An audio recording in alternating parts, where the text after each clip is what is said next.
Welcome to The Explainer. I am absolutely thrilled you're hanging out with us today. Okay, let's just dive right into this. Today, we are embarking on a really fascinating journey to investigate the physiological reality of trauma. We're going to strip away all the stigma, the judgment, all those common misunderstandings, and instead, we're going to look directly at what is actually happening under the hood. We're going to build this really clear, almost cinematic map of the human mind and body. Our goal here isn't just to understand what trauma is, but precisely what it does to our biology, and honestly, more importantly, how the science of healing actually works. So picture this scenario. You're just walking down the street on a completely random Tuesday afternoon. Suddenly, a specific song plays from a passing car, or maybe you just catch a passing whiff of a familiar scent, and out of nowhere, bam! A memory you were absolutely certain you had buried deep down comes rushing back with this intense, vivid clarity. You are entirely pulled out of the present moment. Why does that actually happen? Or consider this one. You are sitting in a perfectly safe, quiet room. There is literally zero threat around you. Yet, your heart starts just hammering against your ribs. Your palms get sweaty. Your breathing gets super shallow. You are reacting to invisible dangers, physically flooded with a sense of panic, while you're just sitting on your own comfortable couch. What on earth is happening in your body to cause that kind of profound physical confusion? And finally, we arrive at this really critical question. Why does moving on feel completely biologically impossible, even when you desperately want to? Let's just pause here for a second, because this is the core thesis of our entire explainer today. The crucial point is this: experiencing these things is not a sign of weakness. It is absolutely not you being dramatic. What you're experiencing is your brain doing exactly what it was brilliantly designed to do after a traumatic event. It's a biological mandate to keep you alive. Okay, Section 1. Redefining trauma beyond the event. We really need to clear up a massive misconception right out of the gate. Trauma is not just about war or severe accidents or massive extreme events. Trauma is literally any experience that overwhelms your nervous system's ability to cope. It could be childhood neglect, it could be a toxic relationship, the sudden loss of someone you love, or repeated emotional abuse. Yes, of course, it can be a single terrifying event, but what actually makes it traumatic isn't the event itself, it's how your nervous system responds to it. Now, the American Psychological Association often defines trauma as an emotional response, but neuroscience, it goes much further. It reveals that trauma doesn't just live in your memories, it physically alters the actual structure of your brain. Let's look at Section 2, the investigation inside the traumatized brain. All right, put your science detective hats on, because when researchers study trauma survivors, specific regions of the brain consistently show up as structurally and functionally altered. First up, the amygdala. Think of this as your brain's glowing red internal smoke detector. Its entire job is to constantly scan your environment, just looking for danger to keep you safe. But in trauma survivors, this smoke detector becomes hyperactive. It literally gets stuck in overdrive. It starts firing off these massive alarms even when there is absolutely no smoke. This perfectly explains why you might feel intense anxiety in a totally safe room, why you might flinch at a moderately loud noise, or why a tiny interpersonal conflict suddenly feels utterly life-threatening. Your alarm system is simply firing way too hot. Next stop on the tour, the hippocampus. This is your brain's filing system. It organizes your memories, giving them a specific time, a place, and context. It's the part of the brain that says, hey, this bad thing happened back in 2018. It's over. You're safe now. But here is where the science is just astounding. Trauma literally shrinks the hippocampus. Research published in the journal Nature Neuroscience shows a measurable reduction in hippocampal volume in PTSD patients. When this filing system is physically damaged and warped, your memories lose their timestamps, so the past just feels like a present breathing danger. And the third region is the prefrontal cortex. This is your rational brain. It's that logical voice that chimes in to say, hey, calm down, you are okay, let's think about this clearly. Unfortunately, trauma severely weakens and sometimes entirely severs the neural communication bridge between this rational prefrontal cortex and that overactive amygdala we just talked about. The rational voice is structurally silenced, while the panic alarm just blares louder. This brilliantly illustrates why you can logically, consciously know for a fact that you are safe, yet your physical body still feels entirely terrified. The communication bridge is down. Moving on to Section 3, the body remembers, locked in survival mode.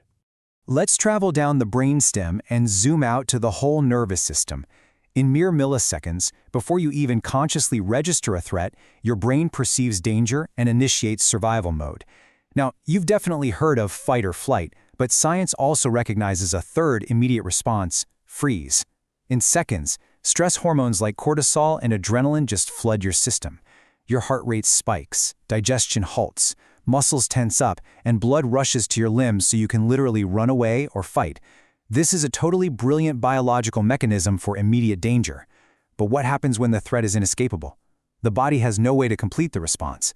That massive surge of fight or flight energy has nowhere to go. So for years, that unprocessed survival energy stays locked inside the nervous system.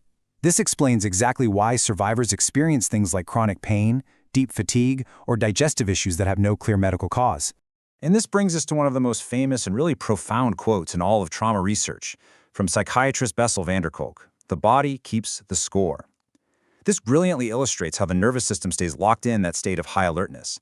The trauma doesn't just live in the mind, it gets stored directly in the physical tissues of the body. Your body literally remembers what your conscious mind is desperately trying to forget. Which brings us to Section 4, the twist. You are not broken. Brace yourselves, because this is the major paradigm shift of this explainer, and I think it is incredibly empowering. The brain is not some static block of concrete, right? It is highly dynamic. Neuroplasticity is the brain's constant rewiring of its own neural pathways based on the experiences you have. Now, trauma completely hijacks this adaptability. It takes advantage of neuroplasticity to carve these deep, thick, automatic neural pathways that are designed entirely for one thing: to keep you alive. This science fundamentally changes how we view ourselves. We often mistakenly label our actions as character flaws, like hypervigilance, where you're constantly scanning the room and assuming the worst; emotional numbing, where you just shut down feelings so you aren't overwhelmed; or fawning, people-pleasing, and making yourself small just to avoid conflict. But neuroscience tells us these are absolutely not flaws. They are brilliant, highly successful biological shields. Your brain learned to do these things to keep you safe, and it just kept running those programs long after the danger actually passed. As neuroscientist Dr. Bruce Perry explains, with this quote, "The brain becomes use-dependent." His extensive research into childhood trauma shows that the more these specific survival responses were triggered during a traumatic period, the more automatic and deeply ingrained they became in the brain's actual architecture. So, the absolute crucial takeaway here is, you are not broken. You adapted beautifully to survive.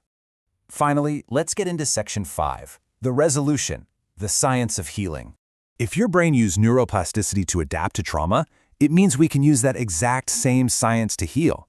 You're not just healing a memory, you're healing a physical brain.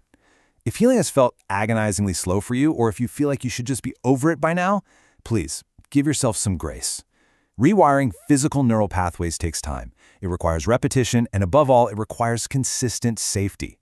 Healing is completely non-linear. You're going to have great weeks, and you are going to have hard weeks. Triggers will catch you off guard, but that isn't failure. That is simply how a physical organ processes an overwhelming experience in pieces. So, what does the science say actually works? Well, there are some incredible evidence-based paths to rewiring your brain. Therapy is huge, specifically somatic therapies, EMDR and trauma-focused CBT, which safely help the brain reprocess memories. Next up is safety and connection. Healing happens in relationships because feeling genuinely safe with another human being slowly calms that overactive amygdala. We also see body-based practices like yoga and breathwork, which physically help the nervous system discharge that trapped survival energy we talked about earlier. And finally, consistency over intensity. Small, daily experiences of calm and self-regulation are vastly more effective than trying to force one massive emotional breakthrough. You aren't erasing the past, you're teaching your physical body that the past is finally over. Which leads me to a really profound question I want to leave you with today. Your brain adapted beautifully, using incredible biological mechanisms to survive your past. With time, evidence-based practices, and consistent safety, what will it adapt to build in your future? The science is super clear on this. Healing is entirely possible, because your brain is literally built to change. Thank you so much for joining me on The Explainer today to map out this incredible science. Keep learning, keep being curious, and I will see you in the next one.